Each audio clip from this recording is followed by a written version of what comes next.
Hey, Hawkeye fans, Chad Leistikow of the Des Moines Register. We've got three of us today in the chat. Dargan Southard has entered the chat. He's our Hawkeye women's basketball beat writer. Kennington Smith, of course, as always, is with us. Been doing a great job with the Iowa men this year, and I kind of do a little bit of both. So we're going to tie it all together, guys. First of all, welcome, Kennington. I know you weren't feeling the greatest yesterday. How are we doing today? I'm a little bit better. I'm a little bit better. A little, yeah. It doesn't sound great. A little bit, yeah. I think my sinuses were just flaring up. Yesterday was like a bad day. Like I'm sitting there in the men's presser, and there's like it's already a bright room, and then there's more cameras in there because it's Selection Sunday. So I'm just sitting there like, oh my God, can we please get this over with? My head is like pounding. So I wasn't able to stay for the women's selection, which was a bummer. So I'm feeling a little bit better today. Hopefully by the time these games start rolling around, I'll be at full tilt. But yeah, that's my health update. But I'm here and I'm ready to talk some hoops. Sounds good, Dargan. Yeah, you normally produce these, and we've done a couple, like post-game football ones when Kennington wasn't there or whatever. But welcome to you as well. And let's just first of all, let's get started with the women's draw. Did Iowa number 2 seed? In the Seattle, do we call it Seattle 4 or Seattle 2? What are we calling this? I'm just calling it Seattle. Okay. I got confused because I thought it was Seattle 2, and then I see on the TV it's like Seattle 4, but they're going to Seattle. Okay, they're going as long as they win 2. But obviously, as long as they win 2, correct. Yeah, we heard this morning the I've gotten this question more than anything. Like, when do the Hawkeye women play? Well, they play at 3:00 on Friday afternoon at Carver-Hawkeye as a 2 seed against Southeastern Louisiana. I'll let you take it from here, Dargan, on what the draw looks like for the Hawkeye women. Yeah, well, for starters, if you don't have tickets to those games, you better hurry because the women's account put out a tweet this morning that there was already people lined up at like 7:38 a.m. to get tickets. So if you don't have tickets, you better move quickly. So, but as far as the draw goes, I think it was a pretty good spot for Iowa to be.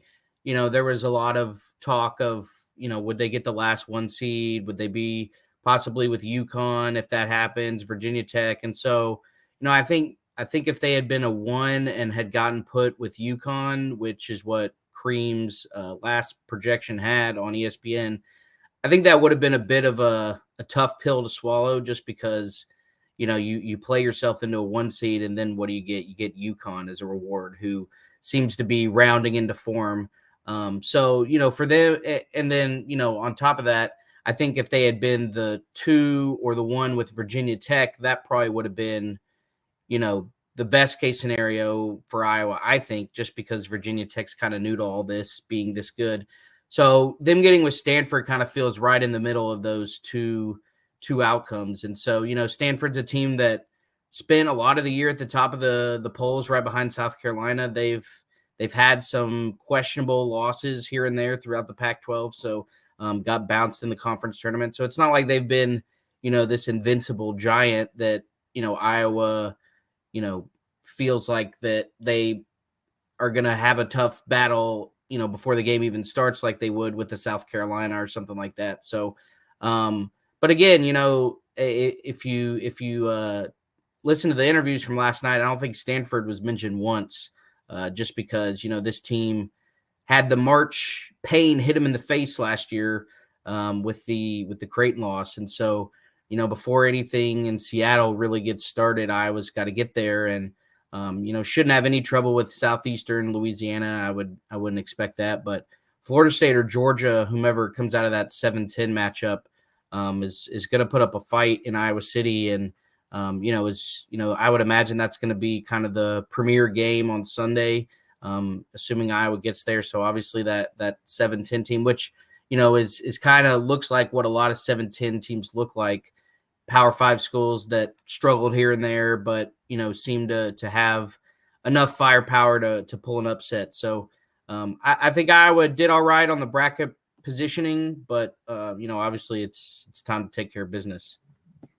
So Kennington, if it's Iowa versus Georgia on Sunday, are you going to be a biased reporter, or are you going to be able to take off your Georgia hat and cover the Hawkeyes? Yeah, I'm just kidding. We just need a scouting report on that 7-10 matchup just in case Iowa gets by Southeastern Louisiana. What's the Southeastern Louisiana mascot, by the way? They're the Lady Lions. Lady yeah. Lions. Okay, nothing too crazy. Of some sort. But here's the interesting note on Georgia, should they make it. Katie Abrahamson Henderson is an Iowa alum, played for C. Vivian Stringer. She was on that Sweet 16 team in 90, which was her senior year, and played at Georgia also. So played at Georgia her first half of her career, transferred to Iowa for the second half. And this is her first year coaching at Georgia, was at Central Florida last season. They went to the second round of the tournament, won their conference. So some Iowa connections there from the Georgia side. So I think that'll be a really interesting matchup, getting a chance to maybe talk to her about coming back home and all that. She's a Cedar Rapids native. So some intrigue there should they beat Florida State. But we'll cross that bridge when we get there, obviously. But I won't be wearing any Georgia apparel to answer your question. No, I know. I'm just joking. We just needed a scouting report, and that's really good stuff. Thank you. Let's just look at this whole Seattle 4 region. I'm looking at it. They're calling it Seattle 4. Let's just say Seattle. Just so everyone knows, there's 16 teams go to Seattle, 16 to Greenville. I think it's still the better development that Iowa goes out to Seattle. Just kind of avoiding. I mean, this Greenville regions look pretty hairy. I mean, Indiana earned the number 2 overall seed, so they get to go over there along with South Carolina.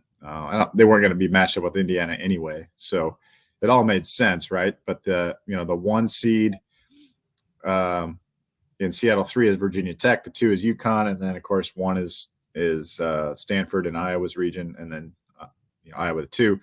The other kind of top seeds though in this bracket, Dargan, are number 3 Duke, which I thought was interesting. For those that recall, that was right after the Iowa COVID pause last year that Caitlin Clark and the Hawkeyes had a rough game over in Durham, right, and lost that game. And then also of note, Texas is a really good Big 12 team. They're the 4 seed. And just FYI, Drake is on the opposite side of the bracket as a 12 against number 5 Louisville. I guess, do you see this, Dargan, as obviously Iowa has to win 2 games,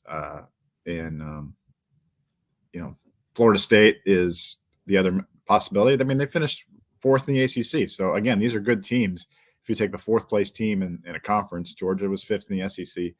But just you tell me, is that Duke game? Is that going to be?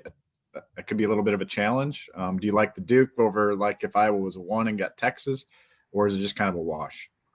I like, I obviously to beat Duke, Duke's a good team. Iowa's going to have to put its best product on the floor. But if you kind of look at the other 3 seeds that they could have possibly been with, I think I'd rather have Duke than LSU.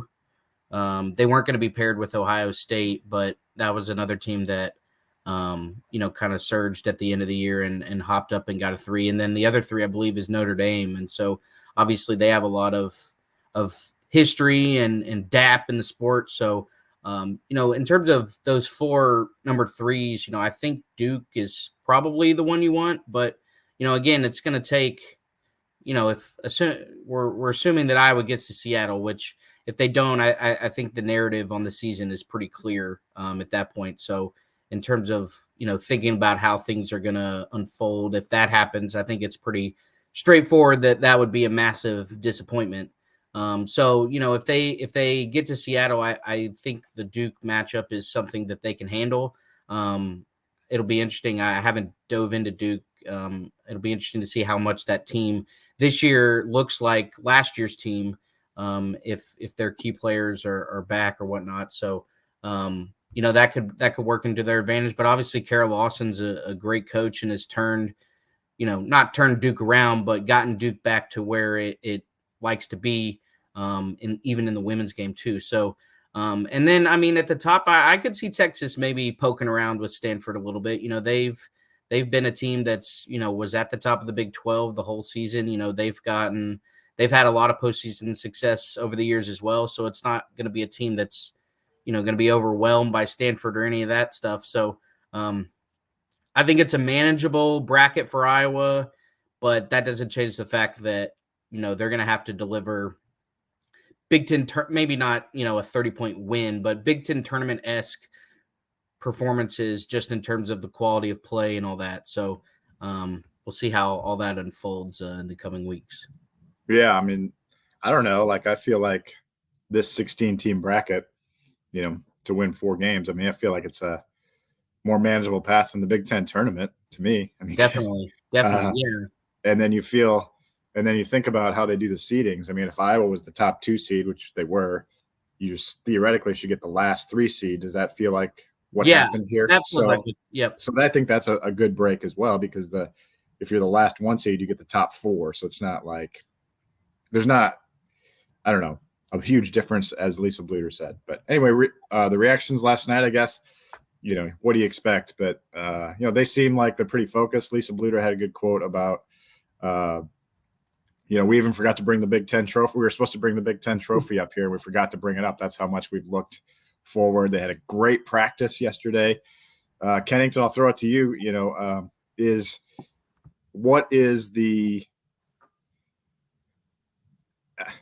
it Final Four? I mean, or complete disappointment here for the women? Obviously, Caitlin has not been past the Sweet 16 just yet, but again, it's just her 3rd year. So it's like a little early to be painting huge narratives. But is it Final Four or bust, or are Hawkeye fans going to be like, we made the Elite 8, but not quite the Final Four? I don't know. What's the vibe you're getting there? Yeah, I think for me, it's probably the Elite 8. I think obviously you want the Final Four if you're an Iowa fan, and that's where the sights are set.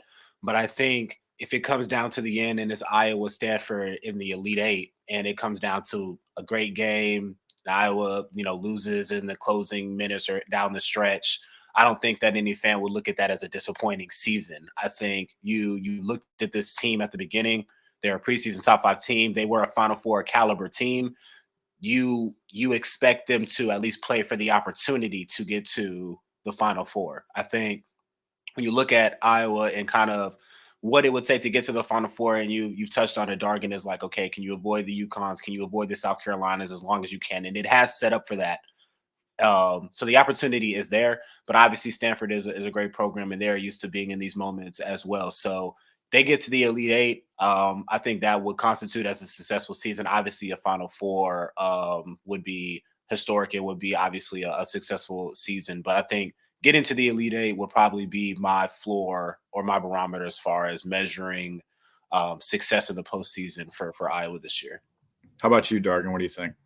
Yeah, I would kind of pretty much agree with a lot of that. I think matching what Megan Gustafson's team did is important, because that's that is the ceiling of the Lisa Bluder era right now. And so, if they, again, they're going to be disappointed if they don't get to the Final Four. But again, if they get to Stanford and it's a close game, because, if you remember back in 2019 when they played Baylor in the Elite 8, that was a 30-point loss. So, if it's close in that Elite 8 game, then, I think you can probably live with that if you're an Iowa fan. Now, if they say they have like a close loss to Duke, then you're kind of in this gray area of, well, it wasn't the worst thing that happened. That was last year.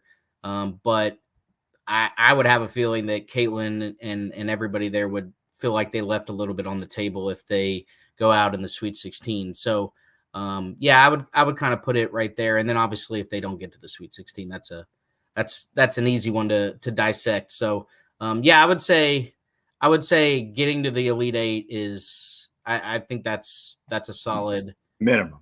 Yeah, minimum is a pretty solid season, and then obviously anything beyond that is the best year that they've had in 30 years. So yeah, right. That's all pretty clear too.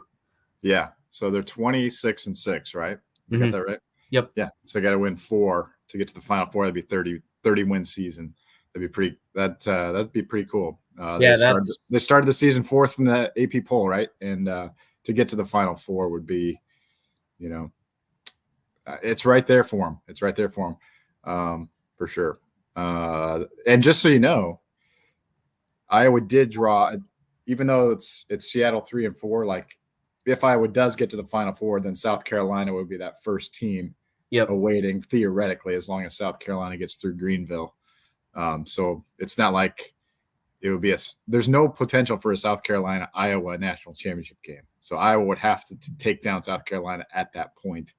And the furthest Iowa women have ever gotten is the national semifinals, lost to Ohio State in 1983. Dargan, you feel good talking about the men too? Yeah, let's do it. The men's draw.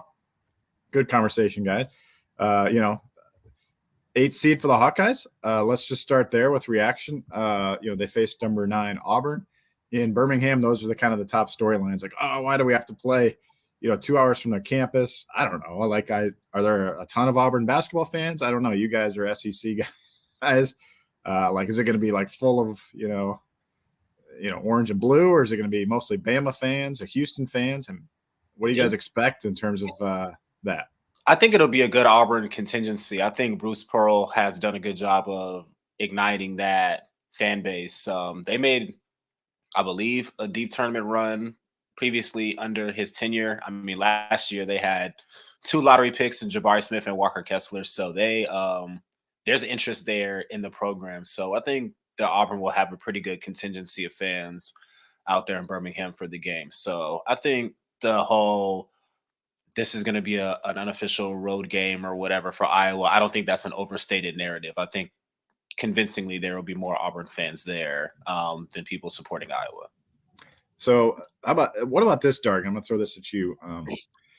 Of all the 1 and 2 seeds in the men's bracket, okay, because we all thought Iowa would get either 8, 9, 7, or 10, somewhere in there. So that you knew they were going to be matched up with a 1 or 2. I mean, I'm going to go down the line of so the 1s are Alabama, Houston, Kansas, Purdue. Obviously, they're not going to get Purdue. The 2s are UCLA, Texas, Arizona, and Marquette. I mean, of those 8, I don't know. I feel like Iowa paired off pretty decently here. I mean, I'm not saying Houston is definitely beatable or anything, but I don't know. Like, they got the Mackie Sasser injury, right? And I don't know. It's like, it's doable, right? Like, I wouldn't have wanted to get Kansas in Des Moines. No. Even if it was in Des Moines.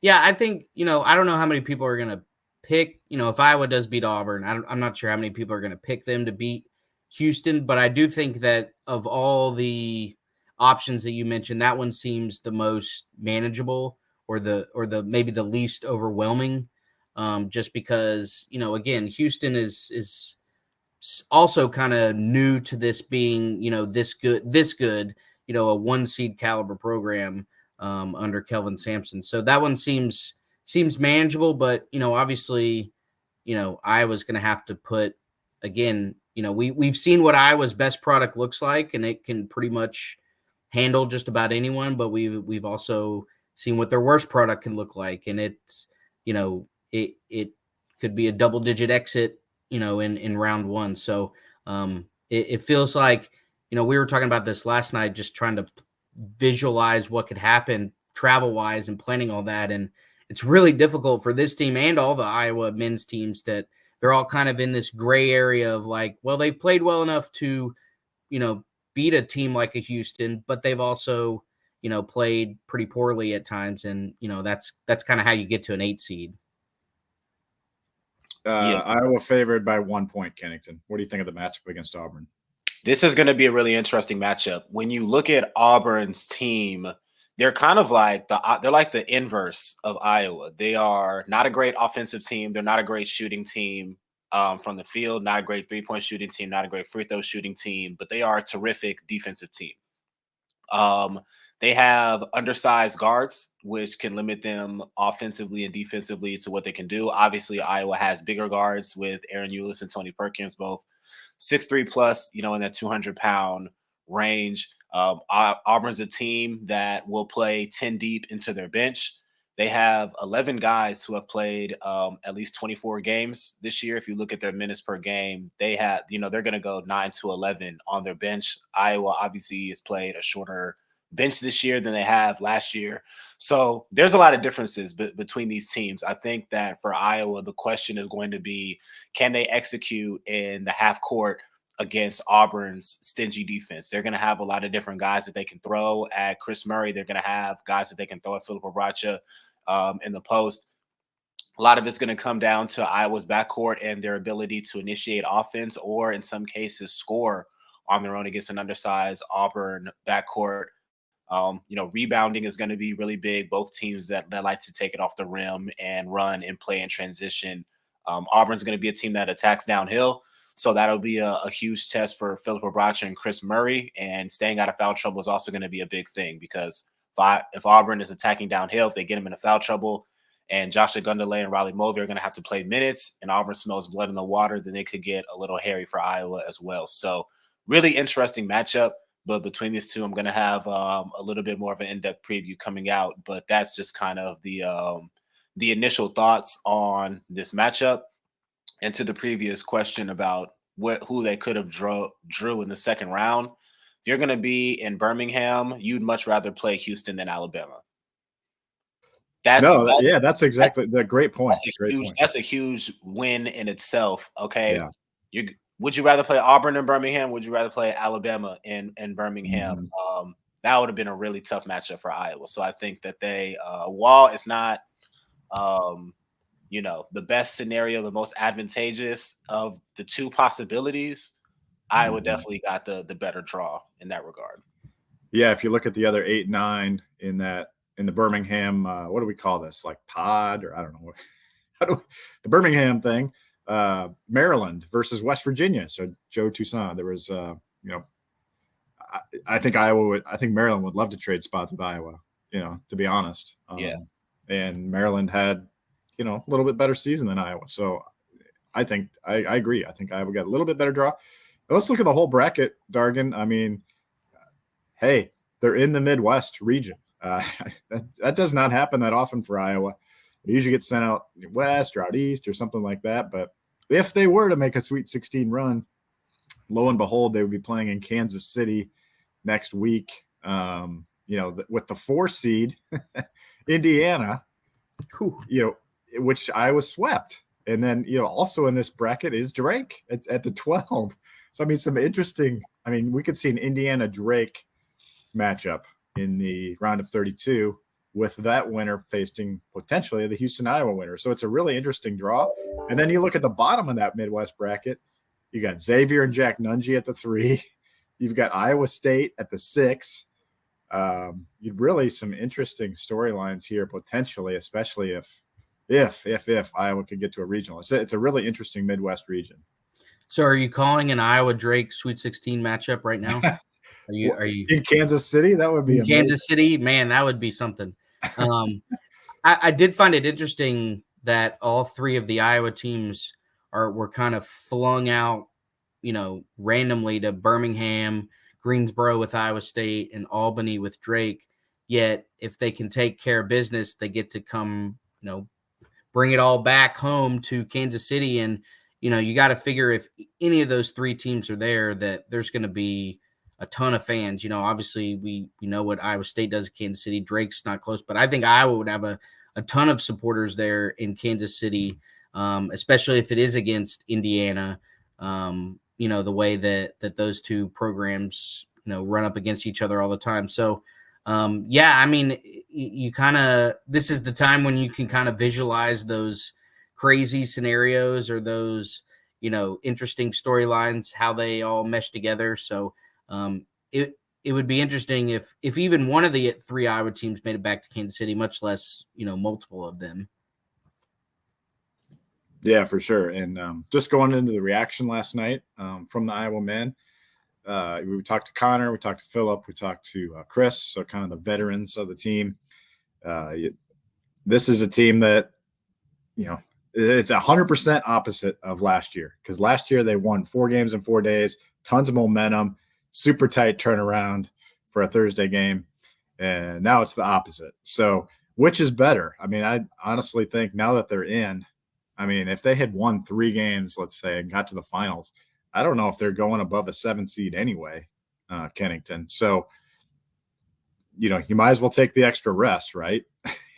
In this case. And, you just got to be hot either way. So I don't know. I don't mind it now that I was in. that they didn't do much in the Big Ten tournament, even though the momentum's lacking. Yeah, for sure. And I think I'd have to go back and listen to the audio, but I think Fran McCaffery said something about the team getting healthy in one of his answers, but I don't think anybody asked about team health. Like in his answer, he just kind of maybe went out of the way to note that there were some guys who got a chance to get a little healthier over these next few days.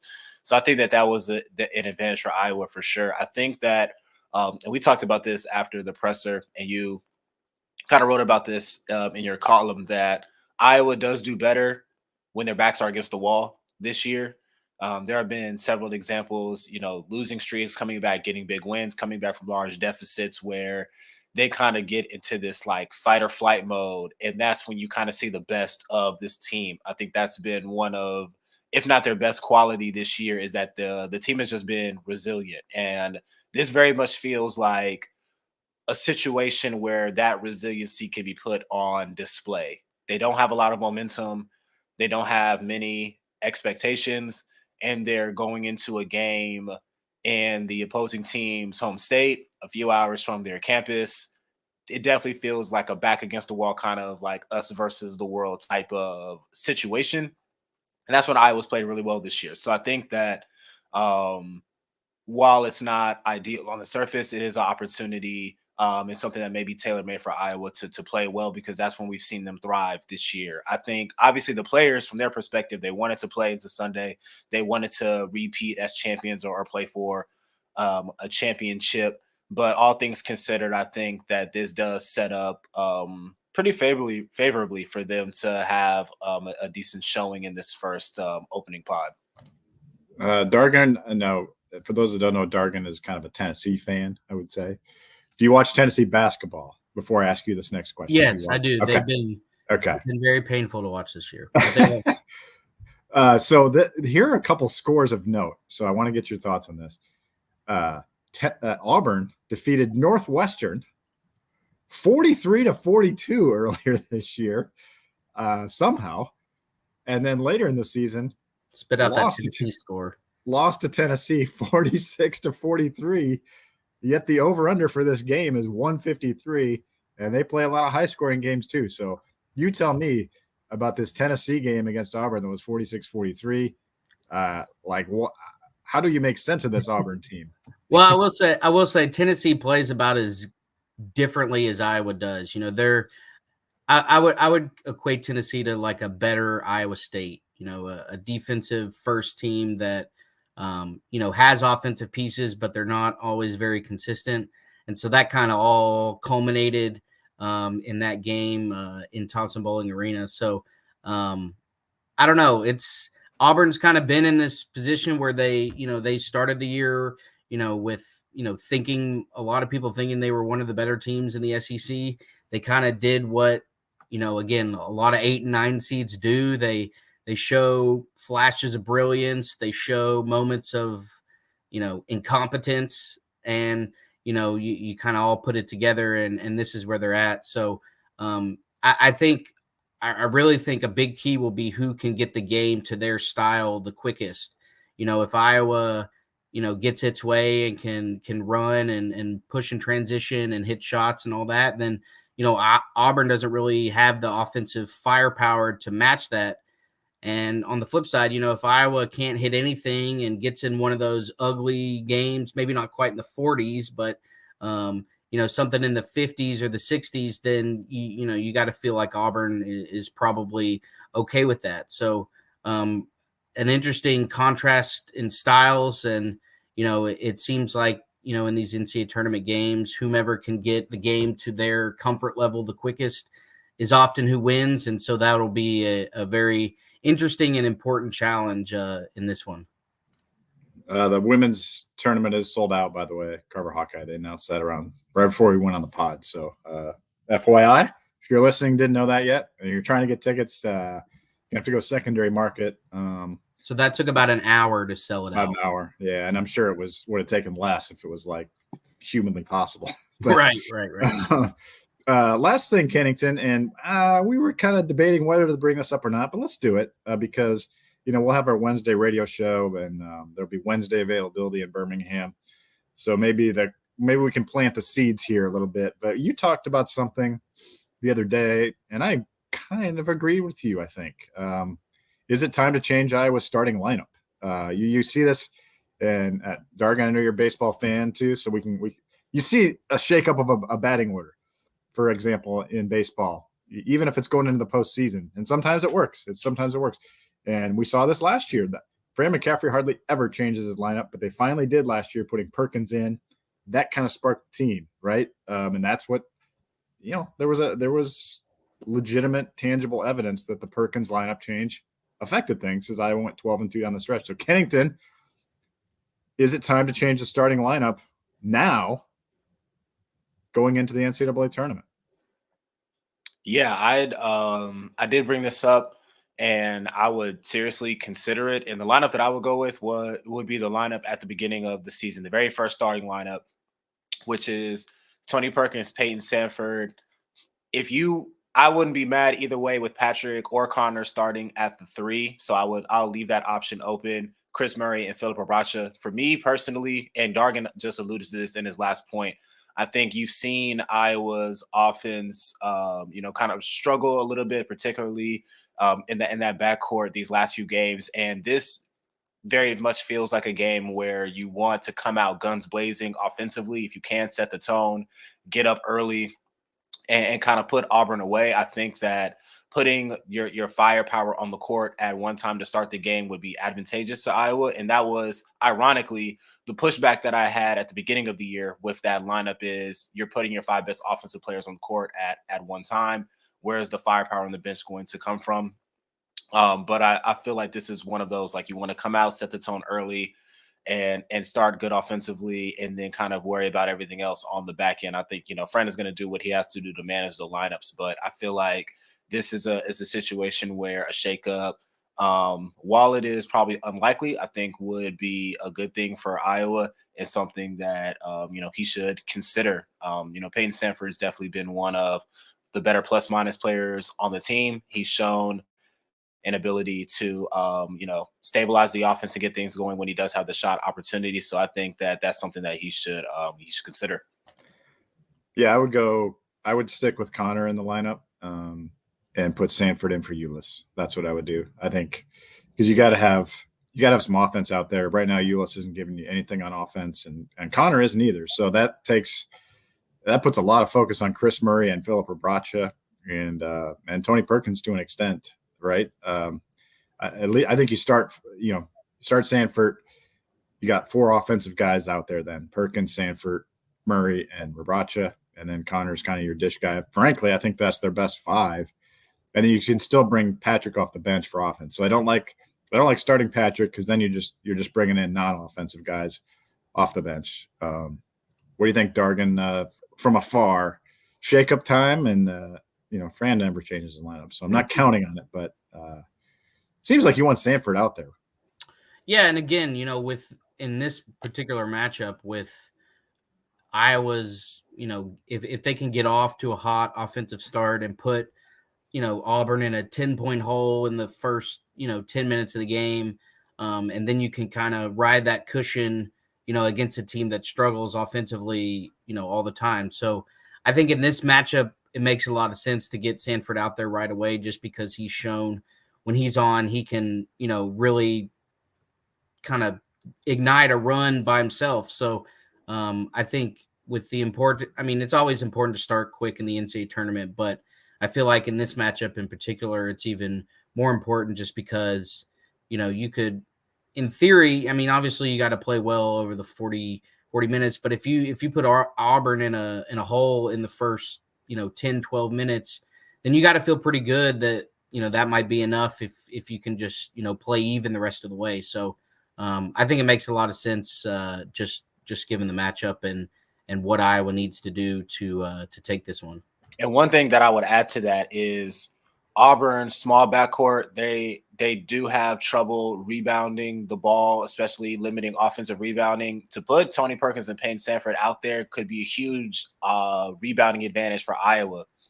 Bigger guards, Tony Perkins and Payne Sanford, both willing rebounders, guys who will crash the boards.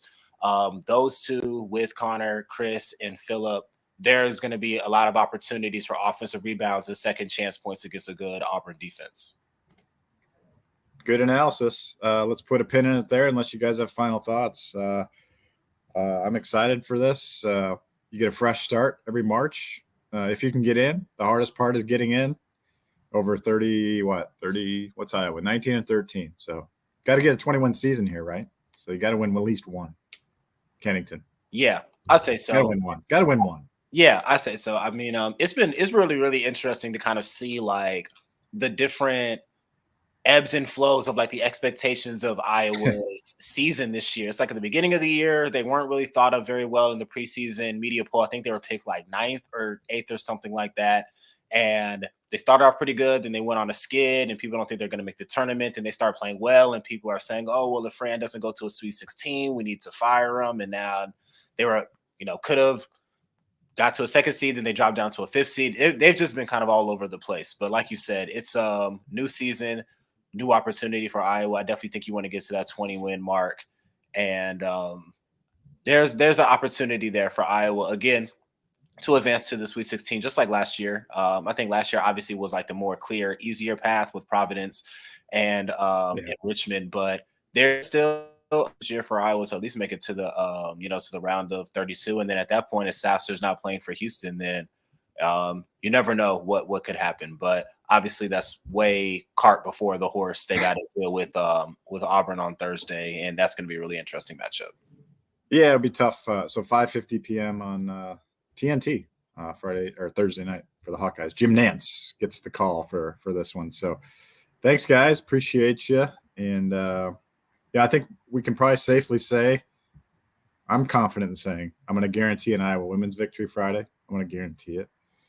So we can safely say you're going to have some Iowa basketball through the weekend, the women playing on Sunday at some point. And, of course, Saturday, Spencer Lee potentially going for his 4th national title. So really busy week at Hawk Central. We will talk wrestling on our Wednesday show.